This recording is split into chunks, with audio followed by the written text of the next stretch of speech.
I want to just throw this in. Some of you are saying thank you for explaining this. I want to just take a minute to thank those of you who are jumping in on social media and defending us against rumors and untruths on social media. I have been noticing that a lot of our community engagement participants are chiming in and explaining bed counts and positivity rates and stuff based on these calls. So thank you for that. We received an email yesterday regarding our lifestyle center and concerns. We've had several concerns since we've reopened about the masking policy at the lifestyle center. And so some changes have been made in the last 24 hours that the lifestyle center is going to be moving forward with a new masking policy at the center. So do you want to expound on that? Yeah, so the Lifestyle Center obviously has only been open a few weeks when the governor determined that Tulare County, among many other counties, met the eligibility, met the criteria to move into phase 3.0.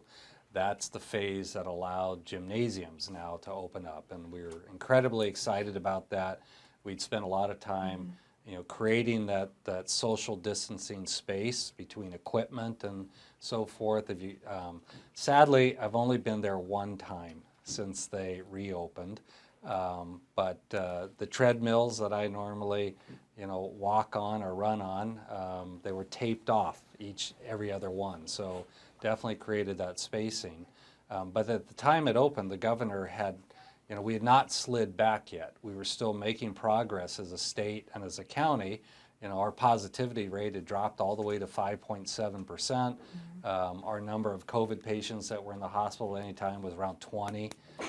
So the governor had not instituted a statewide masking mandate. And so we were not requiring that folks, that members enter with a mask or work out with a mask. We do screen and have from day one. We take your temperature, ask you the questions. You had to sign, a waiver, a release. And so all that has continued. But when the governor did institute the masking mandate, just a couple weeks ago, I guess it's been, we did not institute that at the Lifestyle Center. We actually thought we were going to be closed. We actually thought the governor was going to roll back on 3.0 when he closed restaurants and in-restaurant dining and bars and so forth, but for whatever reason chose not to close gymnasiums. But we've been listening to the community. We've got some feedback. Our own staff questioning, hey, why aren't we requiring masks at the Lifestyle Center? So I'm heeding that feedback from the community, and again, wanting to really be role models for what we preach. That we starting Monday, is it the 13th on Monday? Is that 13th, I think. We will now require at the Lifestyle Center, you must enter wearing a mask. You have to wear a mask throughout the center.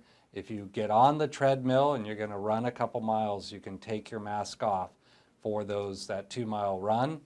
But then, let's say you want to go lift some weights, you have to put that mask back on as you walk over to that weight machine. So we will permit members to remove their mask when they're essentially doing high-intensity exercise.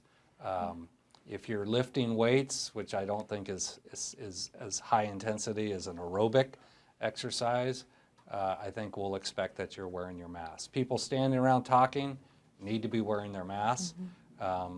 We're already, I think, getting some mixed feedback. Some people that are saying, bless you guys, Kaweah Delta, it's the right thing to do. Others saying that's ridiculous, you got these, huge ceilings, air exchanges.